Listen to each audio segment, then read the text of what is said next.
इस वक्त किस्मत के सितारे उल्टी दशा के अंदर घूम रहे हैं और पड़ोसी मुल्क भारत भी बड़े से बड़ा हथौड़ा जो है बांग्लादेश के सर पर मारता हुआ दिखाई दे। जितनी भी उनके यूज में चीजें आ रही हैं वो सिर्फ इंडिया की तरफ से आ रही है, क्योंकि अभी जो उनकी स्टूडेंट की वजह से ये पूरा हुकूमत का निज़ाम आगे पीछे हो गया है। इनको स्टूडेंट को चाहिए किसी तरीके से भी सब कुछ दोबारा वापस वैसे कर लें जैसे पहले बैलेंस में चल रहा था, क्योंकि इंडिया से पंगा लेंगे इनको वाकई और आगे कोई सोर्स नहीं है, ये कहाँ जाएंगे। क्योंकि गजवा हिंद के लिए इंडिया के मुसलमान, क्योंकि गजवा हिंद तो हमें यही है ना कि भाई हिंदुओं के केस या इस तरीके, तो इंडिया के मुसलमान क्या फिर हमारे साथ होंगे? ये जो सूरत बांग्लादेश में बनाई गई है ना, ये बनी नहीं है, ये इंटरनेशनली जो एस्टैब्लिशमेंट है उसने बनाई है, क्योंकि कोई भी इंटरनेशनल एस्टैब्लिशमेंट जो है वो ये नहीं चाहती कि कोई भी मुस्लिम मुल्क जो है अपने पांव पे खड़ा हो जाए। हेलो फ्रेंड, मैं हूं शाइला खान और आप देख रहे हैं नायला पाकिस्तानी रिएक्शन। बांग्लादेश के इस वक्त किस्मत के सितारे उल्टी दशा के अंदर घूम रहे हैं और पड़ोसी मुल्क भारत भी बड़े से बड़ा हथौड़ा जो है बांग्लादेश के सर पर मारता हुआ दिखाई दे रहा है। कल का प्रोग्राम आप लोगों ने बहुत पसंद किया, जिसमें हमने बात की थी कि भारत के बाद अब रशिया ने भी बांग्लादेश को कंगलादेश बनाने की कसम खा रखी है। आज की ताज़ा तरीन खबर यह है कि रशिया ने सिर्फ लोन नहीं मांगा, लोन के साथ इंटरेस्ट भी मांगा है। पहला इनका इंटरेस्ट बनता है 5,300 करोड़, जो कि अगले महीने में 6,700 करोड़ तक जा पहुंचेगा। बांग्लादेश के खजाने तेजी से खाली हो रहे हैं, क्योंकि हम अक्सर प्राउड फील करते हैं कि अगर हमने जियो पॉलिटिक्स में किसी की दोस्ती देखती है वो इंडिया और रशिया की देखी है। इंडिया से मुंह मोड़ने के बाद रशिया का भी अब बांग्लादेश को करना पड़ेगा सामना। और क्या बांग्लादेश पाकिस्तान के साथ दोस्ती करके इंडिया और रशिया की दुश्मनी को मोल ले पाएगा? क्या इंडिया बांग्लादेश को माफ करेगा जिस तरह से मालदीव को किया, या फिर बांग्लादेश दोबारा से पाकिस्तान के साथ मिल जाएगा? लेकिन इस मिलने के लिए बांग्लादेश को क्या इंडिया से हाथ धोना पड़ेगा? सो आवाम की तरफ बढ़ते हैं और जानते हैं उनकी जबरदस्ती राय। चाह रहा हूँ कि कुछ भी है, लेकिन उन्होंने यूनिटी दिखाई है, सही हो गया, सब एक हुए हैं, ये कौम होती है।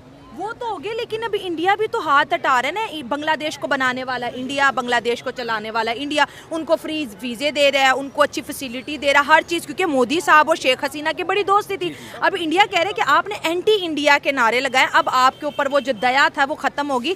क्या बांग्लादेश इंडिया जैसी बड़ी इकोनॉमी का प्रेशर बर्दाश्त कर पाए? क्योंकि अब रशिया भी कह रहा है मेरा लोन वापस करो। देखें, डेफिनेटली बात तो यही है कि प्रेशर तो बर्दाश्त करना पड़ेगा। हाँ। और उनकी इकोनॉमी नीचे भी आएगी, आ रही है, क्योंकि आपकी बात वो बिल्कुल ठीक है कि इंडिया ने ही बनाया।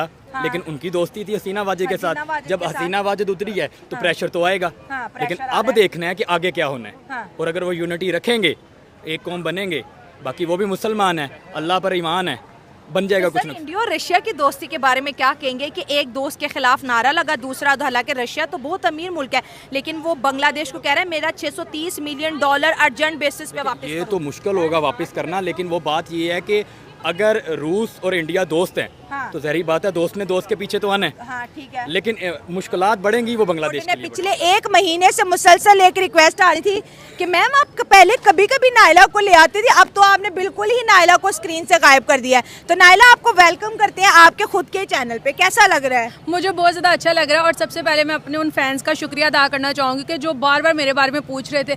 इवन के कुछ कमेंट्स मैंने पढ़े, कह रहे थे लगता है नायला की शादी हो गया है और नायला ये कंट्री छोड़ के चले गई है। सो जब मैं आती थी कहा जाता था कि शाइला को और कोई मिलता नहीं, नायला को उठा लाती है। मैं इसको लेके आती थी कि जो इसके फैन है मुझे कहते थे लगता है शाइला को कुछ मिलता नहीं, ये अपनी बहन के। और फिर मैंने शाइला को बोला यार अब मैं नहीं आ रही, तुम माम पब्लिक का ही लो। लेकिन आज टॉपिक ही कुछ ऐसा था, मैंने कहा यार आज ज़रा मैं आ जाऊँ, थोड़ी सी बातचीत कर लूँ। आज जिस तरह से बांग्लादेशियों का बुरा हाल हो चुका है, क्योंकि बांग्लादेशियों को अपनी जो तरक्की थी वो हजम नहीं हो रही थी। अच्छा खासा था यार, वो बिल्कुल तरक्की कर रहा था। हम लोग पाकिस्तान में उनके एग्जाम्पल दे रहे थे कि यार टक्का हमसे बेहतर चला गया। देखो उनके जो प्राइम मिनिस्टर हैं शेख हसीना, बेचारे को नजर ही लगा दी हमने। सुनो तो सही कि वहाँ के जो प्राइम मिनिस्टर है वो अपनी कंट्री को बहुत अच्छा लेके जा रहे हैं और इंडिया के साथ उनके रिलेशन बहुत ज़्यादा बेस्ट थे। लेकिन जिस तरह से उन्होंने इंडियंस के साथ बुरा सलूक किया और जिस तरह से उनको मारा पीटा, एंटी इंडियन हो गए। Still Mohammad Yunus anti Indian ही है जनाब। और अभी जिस तरह से रशिया ने उनसे कर्ज मांगा है कि जो आपको हमने दिया था वापस दिया जाए, मुझे इसकी मेन रीजन ये लगता है कि इंडिया और रशिया आपस में, तुम्हें पता, बहुत अच्छे। जितनी भी उनके यूज में चीजें आ रही हैं वो सिर्फ इंडिया की तरफ से आ रही है, क्योंकि अभी जो उनकी स्टूडेंट की वजह से ये पूरा हुकूमत का निज़ाम आगे पीछे हो गया है। इनको स्टूडेंट को चाहिए किसी तरीके से भी सब कुछ दोबारा वापस वैसे कर लें जैसे पहले बैलेंस में चल रहा था, क्योंकि इंडिया से पंगा लेंगे इनको वाकई और आगे कोई सोर्स नहीं है, ये कहाँ जाएंगे? क्योंकि इंडिया के अलावा कोई हेल्प करने वाला भी नहीं है। अगर इनको गवर्नमेंट ने इनके सर से हाथ उठाया तो ये यतीम होंगे और वहाँ पे क्राइम स्टार्ट होंगे और ये सारी चीज़ें वहाँ जन्म लेंगी। और फिर ये होगा कि बच्चा भी बड़ा हो कि ये कहेगा जैसे आज बलूचिस्तान वाले कहते हैं हमारे साथ ज्यादती हुई है, हमने तो उनको फिर बाहर की एजेंसीज हायर करेंगी और जो भी हो गया बिगाड़ होगा, बम धमाके जैसे मर्जी यूज़ कर लें। मेरा ख्याल है कि सर बांग्लादेश यतीम हो गया, इंडिया ने हाथ उठा लिया उनके सर से। उसको अगर इंडिया की सपोर्ट हासिल थी कुछ अर्सा तक, लेकिन उसके साथ साथ उसके कुछ रूल्स, उसके जो हकूक़ हैं वो भी मसब हो रहे थे। ठीक है, अब कौमें जो हैं वो इसी तरह ही जागती हैं, उनको कोई फ़र्क नहीं पड़ता, इनकलाब उनके अंदर जो है वो आ चुका है, उनको कोई फ़र्क नहीं पड़ता कि आने वाले दिन जो है वो हमारे लिए कितने मुश्किल हो सकते हैं, कितने पेनफुल हो सकते हैं। वो इस चीज़ से जो है वो लापरवाह हैं इस वक्त। वो सोर्स ढूंढने चाहिए जिससे ये इंडिया से माफ़ी मांग के ये सब रफा दफा कर लें। अभी भी मौका है, अभी भी कुछ नहीं हुआ, नहीं तो फिर ऐसे होगा फ़लस्तीन जैसे इसराइल का छोटी सी बात पे काम शुरू हुआ तो ख़त्म होने का नाम नहीं ले रहा। इस तरह ये भी बांग्लादेश मेन सबसे जो बड़ा प्रॉब्लम है वो है यहाँ पे हर बंदा जो है गवर्नमेंट का कोई भी इदारा वो सपोर्ट करने के लिए नहीं बैठा अवाम को, वो अवाम को ब्लैकमेल करने के लिए बैठा है, परेशान करने। आप भी गवर्नमेंट एम्प्लॉय हैं, बोले ना। जी मुझे पता है, मैं गवर्नमेंट एम्प्लॉय हूँ। क्या बांग्लादेश भी पाकिस्तान जैसी कंडीशन में आ गया है? क्योंकि IMF के पास आ गया, बिल्कुल आ गया वो। हमारी तरक्की तभी होगी जब हम एक होंगे। ठीक है, हम देखो मुसलमानों को हर जगह पे दबाया जा रहा है, एक यूनिटी है, उनमें यूनिटी है, वो यूनिटी बना के हमारे ऊपर धमाका कर रहे हैं कि हम लोग फ्लॉप हो जाएं, खत्म हो जाएं।